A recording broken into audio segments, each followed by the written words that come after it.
Hello friends, आपको भी लगता है क्या फाइनेंशियल ईयर 25-26 में 12 लाख तक कोई टैक्स नहीं है? चलो, आज हम ही समझते हैं कि यह सच है या झूठ है। क्या इसमें कोई कंडीशन है? हाँ दोस्तों, ये पॉसिबल है कि 12 लाख तक आप कुछ भी कमाएं और उस पर टैक्स नहीं आएगा। बट ये हमको समझना बहुत ही जरूरी है कि ये पॉसिबल क्यों हुआ। ये सिर्फ पॉसिबल हो रहा है 87A का रिबेट के वजह से। और अब हम लोग जो बात करेंगे 87A किसको मिलता है और ये क्या है वो समझते हैं।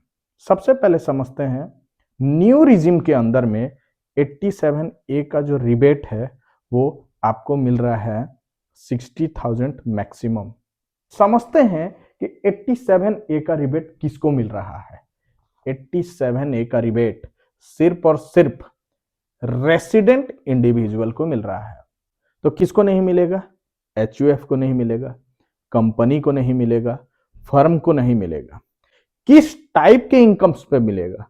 सब टाइप्स के इनकम पे मिलेगा except this type of income. Section 111 पे नहीं मिलता है, सेक्शन 111A पे नहीं मिलेगा, सेक्शन 112 पे नहीं मिलेगा, सेक्शन 112A के ऊपर नहीं मिलेगा, और विनिंग ऑफ लॉटरी के ऊपर जो टैक्स आता है एट द रेट 30%, उस पे 87A का रिबेट नहीं मिलेगा। या आप डायरेक्ट बोल दो फॉरेनर्स को नहीं मिलेगा ये बेनिफिट। ठीक है, अब हम लोग ये जानने का कोशिश करते हैं कि ये पॉसिबल होगा कैसे। बस ये याद रखिएगा 12 लाख तक इनकम तभी नो टैक्स है जब आप अपना आईटीआर कब फाइल करेंगे? न्यू रिजिम के अंदर फाइल करेंगे। ओल्ड रिजिम के अंदर ये पॉसिबल ही नहीं है।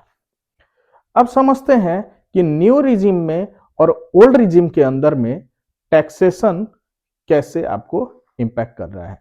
ओल्ड रिजिम के अंदर में basic exemption limit, old regime में बेसिक एग्जम्पशन लिमिट 2.5 लाख तक है और न्यू रिजिम के अंदर 4 लाख तक है।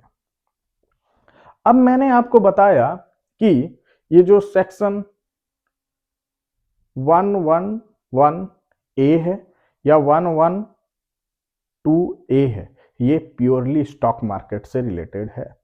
या आपने कोई कैपिटल गेन अराइज किया लॉन्ग टर्म या शॉर्ट टर्म, उससे रिलेटेड इनकम पे 87A का रिबेट कभी भी नहीं मिलेगा। आप ध्यान रखेंगे